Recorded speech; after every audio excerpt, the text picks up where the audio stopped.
नमस्कार, एनटिभी कोहलपुर समाचारमा स्वागत छ। म पुरुषोत्तम सापकोटा। सुरुमा प्रमुख समाचार। रुकुम पूर्वको सिस्ने गाउँपालिकामा 2 दिनदेखि लागेको डढेलो नियन्त्रणमा आएन। दर्जन बढी बस्ती जोखिममा, केही घरसहित गोठ जलेर नष्ट। लुम्बिनी प्रदेशको स्थायी राजधानी व्यवस्थापनका लागि गुरु योजना निर्माण सुरु। पूर्वाधार निर्माण प्राथमिकतामा राख्न स्थानीयको सुझाव। जंगलमा फुलेको लाली गुराँस बालबालिकाको आम्दानीको स्रोत बन्दै। डोटी र डडेलधुराका बालबालिकाहरू फुल बेचेर पढाइ खर्च जुटाउँदै। हाइटीको राजधानी पोर्ट ओ प्रिन्सको एक जेलमा 200 भन्दा बढी कैदी फरार। भाग्ने क्रममा भएको झडपमा परि कम्तीमा 25 जनाको मृत्यु। र फुटबलसँगै सामाजिक गतिविधि गर्दै आएका क्लबलाई प्रालीमा लैजाने एन्फाको तयारी। क्लबले फुटबलसँग सम्बन्धित गतिविधि मात्रै गर्नुपर्ने। समाचार अब विस्तारमा।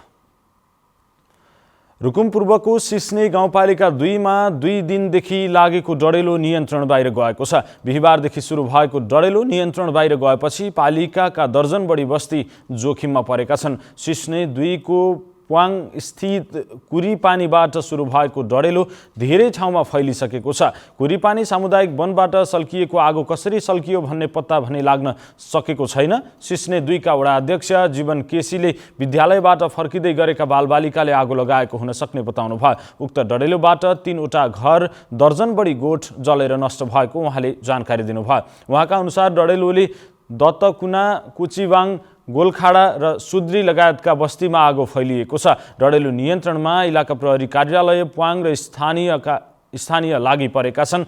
आगो धेरैतिर फैलिएकाले नियन्त्रणको सम्भावना कम देखिएको छ। डढेलोबाट केही घरगोठ जलेर नष्ट भएको खबर प्राप्त भएको प्रमुख जिल्ला अधिकारी राजकुमार राईले बताउनु भयो। डढेलो नियन्त्रणमा नआएपछि जिल्ला सुरक्षा समितिको बैठक समेत बसेको छ। अहिलेसम्म मानवीय क्षति भने भएको छैन। डढेलो नियन्त्रण बाहिर गएपछि नागरिक भने त्रसित भएका छन्।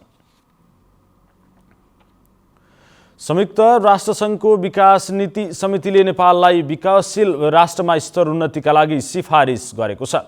समितिले नेपालसहित लाओस र बङ्गलादेशलाई पनि विकासशील देशमा स्तर उन्नतिका लागि सिफारिस गरेको हो। नेपालले 5 वर्षको तयारी अवधिको सुविधासहित स्तर उन्नतिका लागि सिफारिस पाएको परराष्ट्र मन्त्री प्रदीप कुमार गेवालीले बताउनु भयो। विकासशील देशमा सिफारिस भएसँगै नेपालले अब सन् 2026 अर्थात् अबको 5 वर्षमा विकासशील राष्ट्रको मापदण्ड पूरा गर्नुपर्नेछ। स्तर उन्नतिका लागि प्रति व्यक्ति आय, मानव विकास सूचकाङ्क र आर्थिक जोखिम सूचकाङ्क सुधार गर्नुपर्ने प्रावधान रहेको छ। नेपालमा आज कोरोना भाइरसका 81 जना संक्रमित थपिएका छन्। पछिल्लो 24 घण्टामा 2824 जनाको आरटीपीसीआर परीक्षण गरिएकोमा 81 जनामा संक्रमण पुष्टि भएको हो। यो सहित नेपालमा कोरोनाका कुल बिरामीको संख्या 2,74,065 पुगेको छ। पछिल्लो 24 घण्टामा 62 जना संक्रमित निको भएका छन्। यो सहित नेपालमा अहिलेसम्म 2,70,325 जना संक्रमित निको भएको स्वास्थ्य तथा जनसङ्ख्या मन्त्रालयले जनाएको छ। हाल 967 जनामा भाइरसको संक्रमण सक्रिय रहेको मन्त्रालयले उल्लेख गरेको छ। पछिल्लो 24 घण्टामा 2 जना कोरोना संक्रमितको मृत्यु भएको पुष्टि भएको छ। हालसम्म कोरोना संक्रमित मृतकको संख्या 2773 पुगेको मन्त्रालयले उल्लेख गरेको छ। लुम्बिनी प्रदेशको राजधानी व्यवस्थापनका लागि गुरु योजना निर्माण प्रक्रिया अघि बढेको छ। प्रदेश पूर्वाधार विकास प्राधिकरणले गुरु योजना निर्माण प्रक्रिया अघि बढाएको हो। गुरु योजना निर्माणको काम सकेर राजधानीसँग जोडिएका सबै प्रशासनिक काम राजधानी क्षेत्रबाट गर्ने गरी पूर्वाधार निर्माण प्राथमिकतामा राख्न स्थानीयले सुझाव दिएका छन्। गुरु योजनामा राजधानी तोकिएको क्षेत्रमा सन्तुलित विकास अर्थात् सबै क्षेत्रलाई प्राथमिकतामा राख्नुपर्ने र राप्ती नदीको पानी नै राजधानी क्षेत्रको ठूलो आधार भएकाले त्यसको सदुपयोगको ठोस योजना बनाउनु पर्ने सुझाव दिएका छन्। लुम्बिनी प्रदेशको राजधानी सहर प्रशासनिक केन्द्रका रूपमा रहने स्पष्ट पारिएको छ।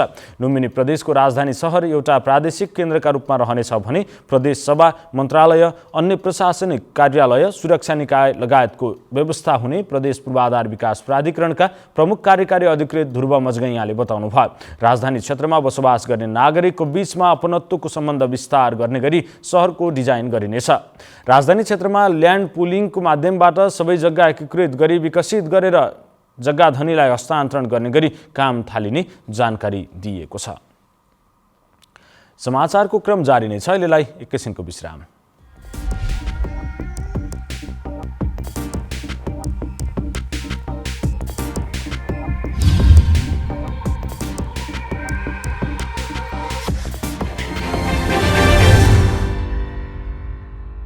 लामो समयसम्म हामी बन्दाबन्दी वा चाहिँ निषेधाज्ञा लागू गरेर चाहिँ सङ्क्रमण दरलाई नियन्त्रण गर्ने बाटोमा अगाडि बढ्न सक्ने अवस्था रहँदैन।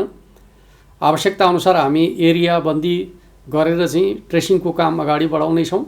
अन्यथा हामी आर्थिक क्रियाकलाप सँगसँगै महामारी विरुद्धको लडाइँ अगाडि बढाउनु पर्नेछ। त्यस अर्थमा सम्पूर्ण दाजुभाइ दिदीबहिनीहरूले सकेसम्म चाहिँ आवश्यकताभन्दा बढी गतिविधि मुभमेन्टहरू नगर्नका लागि म अनुरोध गर्न चाहन्छु।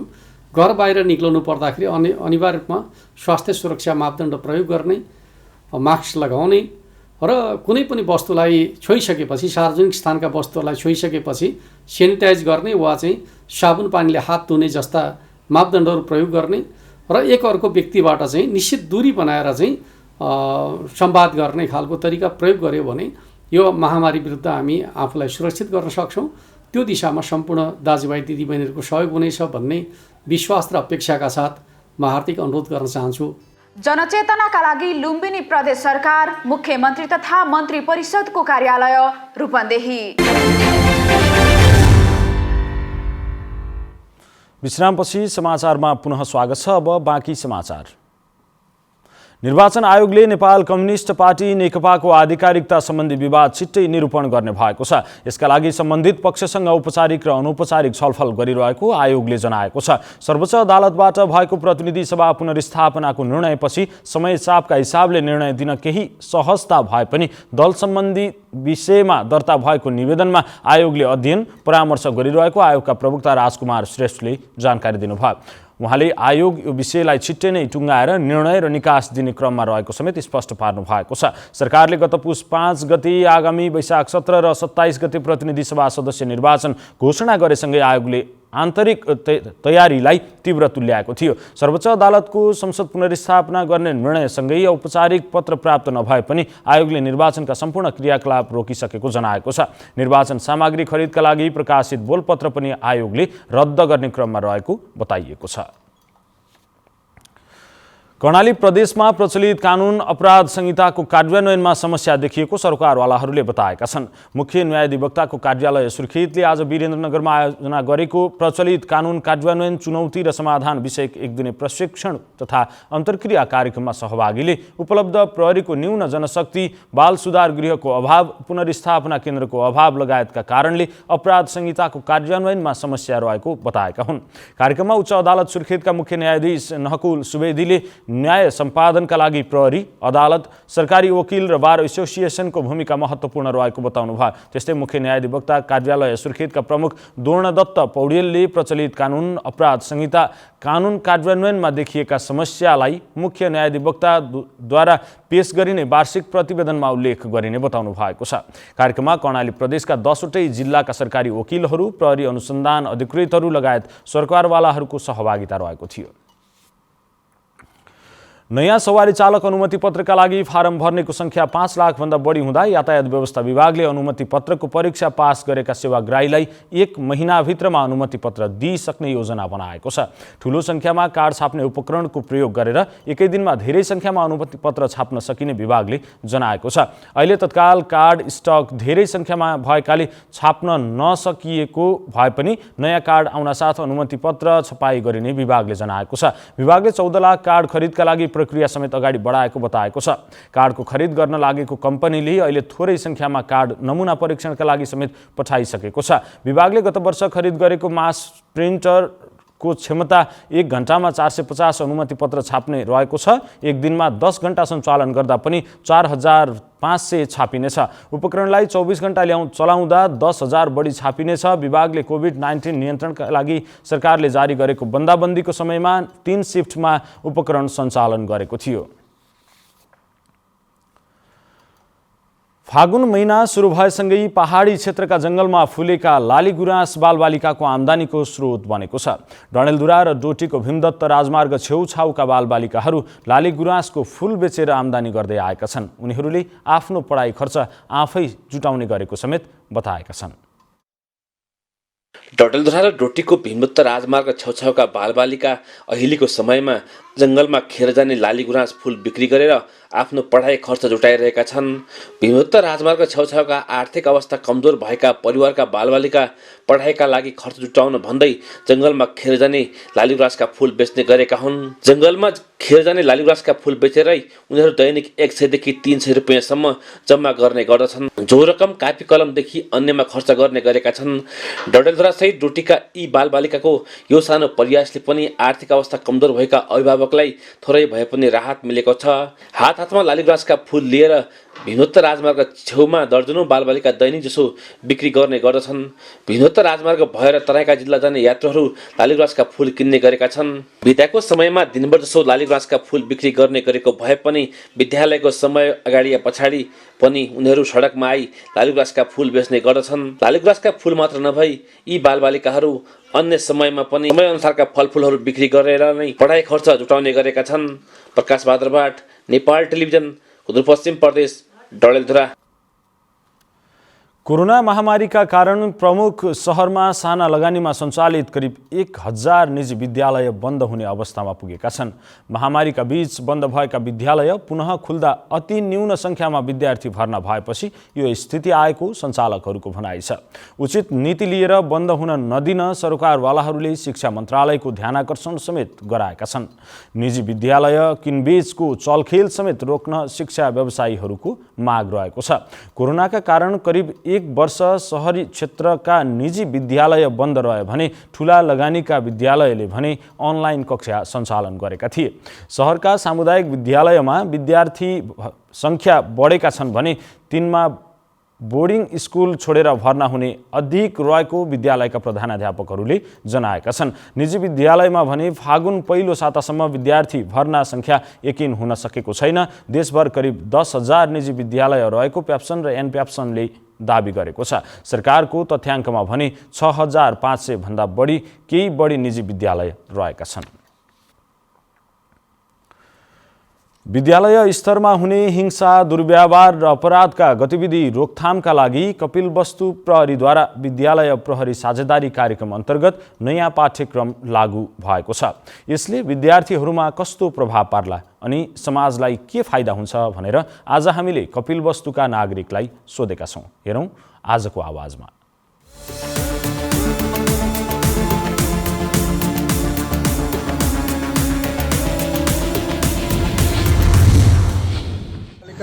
समाजका ऐना हुन्, तर ती ऐनाहरूलाई हाम्रो राम्रो कुरा देख्यो भने राम्रो कुरा गर्छ, राम्रो कुरा सिक्यो भने राम्रो कुरा गर्छ र प्रहरीले ल्याएको यो पाठ्यक्रमले पक्कै पनि तिनीहरूलाई एउटा सकारात्मक सोच विकास गर्नमा मद्दत गर्छ।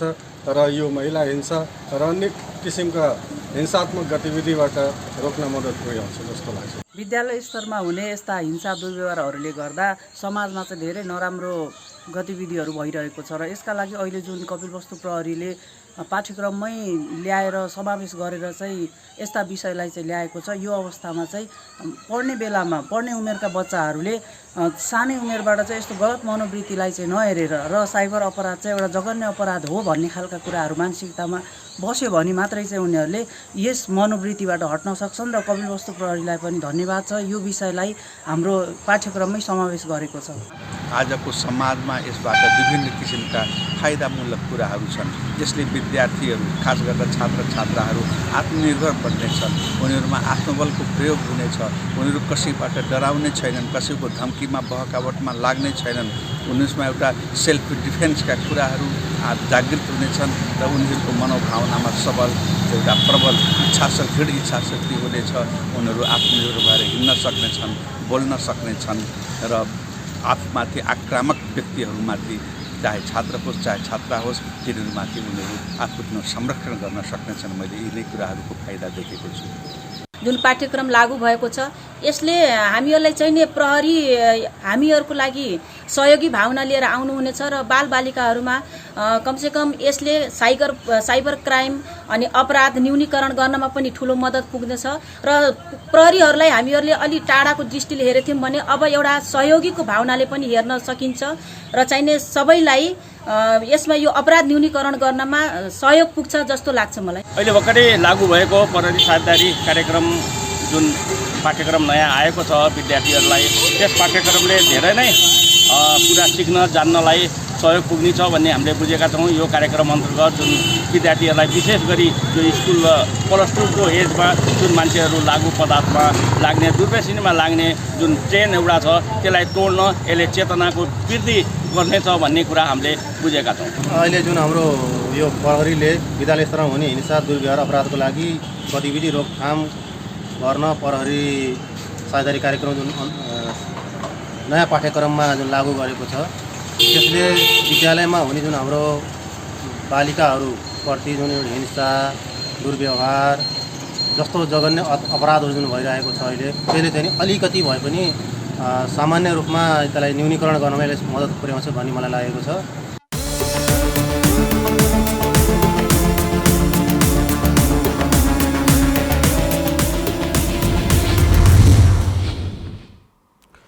समाचारको क्रम जारी नै छ। अहिलेलाई एकैछिनको विश्राम।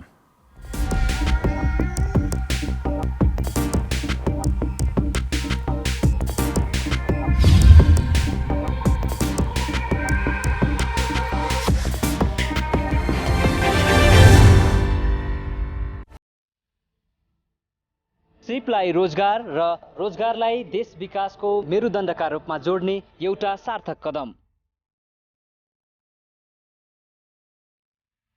सधैँ अर्काको प्रोडक्ट बेचेर पनि हुँदैन। अब आफ्नो प्रोडक्ट गरेर आफूले पनि बेचौँ न।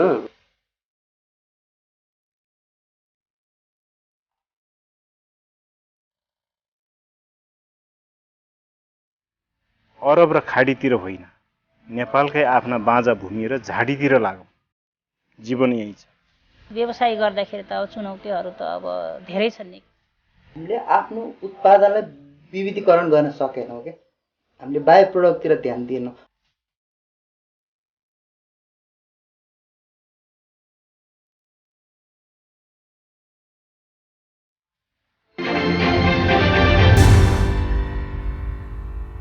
तपाईं एनटिभी कोहलपुर हेर्दै हुनुहुन्छ। अब बाँकी समाचार।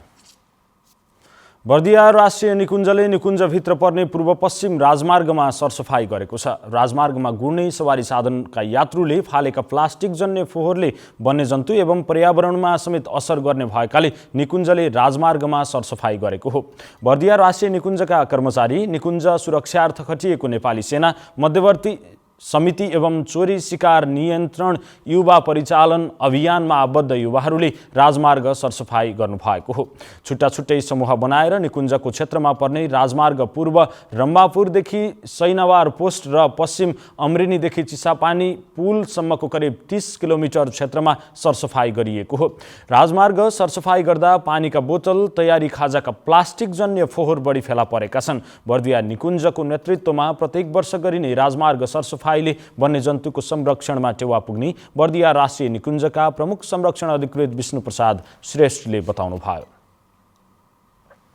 पाल्पाको माथागढी गाउँपालिकाले एक गाउँ एक उत्पादन कार्यक्रम अन्तर्गत खुर्सानी खेतीका लागि तालिम तथा बिउ वितरण गरेको छ। माथागढ गाउँपालिका झडेवामा खुर्सानी पकेट क्षेत्रका रूपमा विस्तार गर्नका लागि खुर्सानी खेती तालिम सहित बिउ वितरण गरेको पालिकाले जनाएको छ। खेर गएको बाँझो जमिनलाई सदुपयोग गर्दै 41वटा स्थानीय कृषक समूह मार्फत खुर्सानी खेती गर्नका लागि बिउ वितरण गरेको गाउँपालिकाका अध्यक्ष सन्तोष थापाले बताउनुभयो। पहिलो चरणमा झडेवालाई खुर्सानी पकेट क्षेत्रका रूपमा विकास गर्न तालिम तथा बिउ, आवश्यक कृषि उपकरण र मलको समेत व्यवस्था गरिने गाउँपालिकाले जनाएको छ। अब अन्तर्राष्ट्रिय समाचार।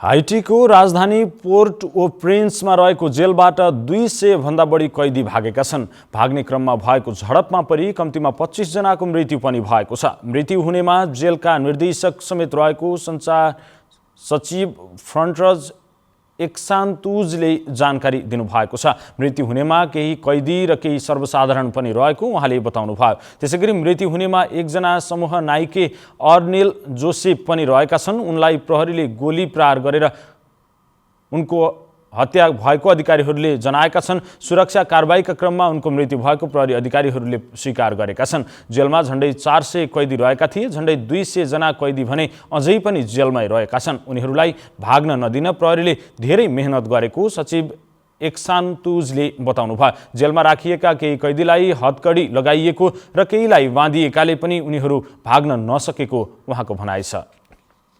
अब आर्थिक समाचार।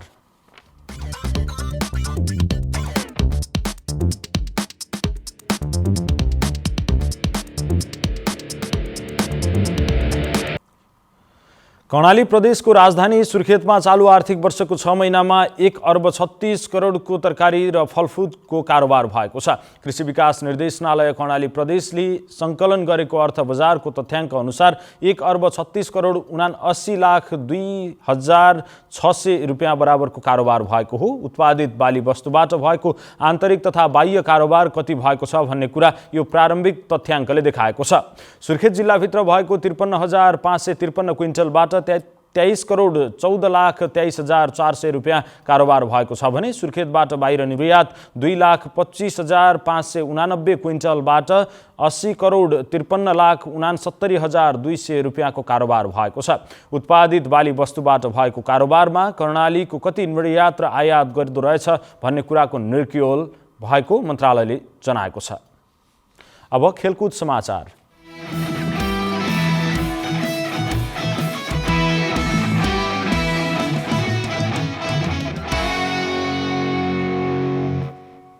बर्दियामा दोस्रो पालिका स्तरीय फुटबल खेल सुरु भएको छ। बर्दिया जिल्लाको बडैयाताल गाउँपालिका वडा नम्बर 8 नयाँ बस्तीमा आजदेखि पालिका स्तरीय दोस्रो फुटबल खेल शुभारम्भ भएको हो। गत वर्षदेखि सुरु गरिएको पालिका स्तरीय फुटबल खेलको स्थानीय मयूर क्लबले आयोजना गर्दै आएको छ। उक्त पालिका स्तरीय फुटबल खेलमा बर्दिया जिल्लाका 8वटै स्थानीय तहहरूको सहभागिता रहनेछ। आज उद्घाटन सत्रमा आयोजक बडैयाताल गाउँपालिका र ठाकुरबाबा नगरपालिका बीचको खेल भएको छ। फुटबल खेलको प्रदेश सभा सदस्य कविराम थारूले खेलाउनु भएको हो। फुटबल यसलाई फेरि सुन्नुहोला। बर्दियाका सदस्य कविराम थारूले फुटबल हस्तान्तरण गर्दै खेल उद्घाटन गर्नुभएको थियो। पालिका स्तरीय फुटबलमा पहिलो हुने समूहलाई 1,11,000 र दोस्रो हुने समूहलाई 55,000 पुरस्कारको व्यवस्था गरिएको छ। आजदेखि सुरु भएको फुटबल खेल 1 सातासम्म सञ्चालन हुने आयोजकले जनाएको छ। अखिल नेपाल फुटबल सङ्घ यान्फाले गैर सरकारी संस्थाहरूको रूपमा दर्ता भएर फुटबल गतिविधि सञ्चालन गरिरहेका नेपालका फुटबल क्लबलाई प्राइभेट लिमिटेडमा लैजान पहल थालेको छ। जिल्ला प्रशासन कार्यालयमा दर्ता भएर गैर नाफामूलक रूपमा सञ्चालित नेपालका अधिकांश फुटबल क्लबलाई निजी रूपमा सञ्चालन गर्न पाउने गरी यान्फाले पहल थालेको हो। एसियाली फुटबल महासङ्घ AFC को नियमावली अनुसार नेपालका अधिकांश सामुदायिक क्लबलाई प्रालीमा लैजान यान्फाले छलफल प्रक्रिया समेत अघि बढाएको छ। नेपालका शीर्ष डिभिजन सहित घरेलु फुटबलका अधिकांश क्लब सामुदायिक क्लबका रूपमा दर्ता छन्। सामुदायिक क्लबले फुटबलसँगै अन्य सामाजिक गतिविधि समेत सञ्चालन गर्दै आएका छन्। AFC को नियमावली अनुसार फुटबल क्लबको उद्देश्य फुटबलसँग सम्बन्धित गतिविधिमा मात्र हुनुपर्ने उल्लेख छ। लेखा परीक्षणमा समेत आम्दानी र खर्च समेत फुटबल सम्बन्धित मात्र शीर्षक राख्नुपर्ने हुन्छ। अब क्लबहरूले विधान संशोधन गरेर फुटबलको रूपमा मात्र दर्ता गर्न पाउने देखिएको छ। यसको अन्तिम लक्ष्य भनेको क्लबलाई निजी रूपमा सञ्चालन गर्ने रहेको यान्फा अध्यक्ष कर्मा छिरिङ शेर्पाले बताउनुभयो। अब मौसम।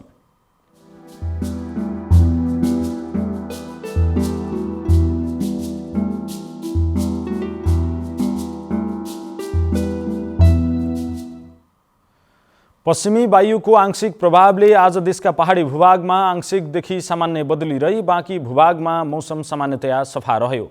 पहाडी भूभागका 1-2 स्थानमा मेघगर्जन तथा चट्याङसहित हल्का वर्षा भएको मौसम पूर्वानुमान महाशाखाले जनाएको छ। आज राति पनि देशका पहाडी भूभागमा आंशिकदेखि सामान्य बदली रही बाँकी भूभागहरूमा मौसम सामान्यतया सफा रहनेछ भने पहाडी भूभागका 1-2 स्थानमा मेघगर्जन तथा चट्याङसहित हल्का वर्षाको सम्भावना रहेको छ। अब मौसम सम्बन्धी थप विवरण।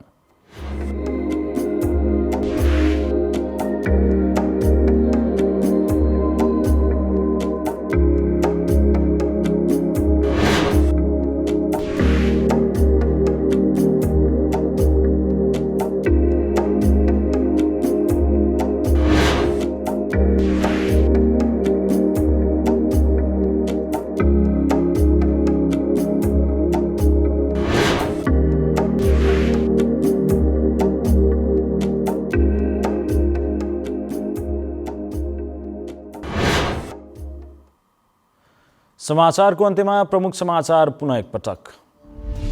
रुकुम पूर्वको सिस्ने गाउँपालिकामा 2 दिनदेखि लागेको डढेलो नियन्त्रण बाहिर, दर्जन बढी बस्ती जोखिममा, केही घरसहित गोठ जलेर नष्ट। लुम्बिनी प्रदेशको स्थायी राजधानी व्यवस्थापनका लागि गुरु योजना निर्माण सुरु, पूर्वाधार निर्माण प्राथमिकतामा राख्न स्थानीयको सुझाव।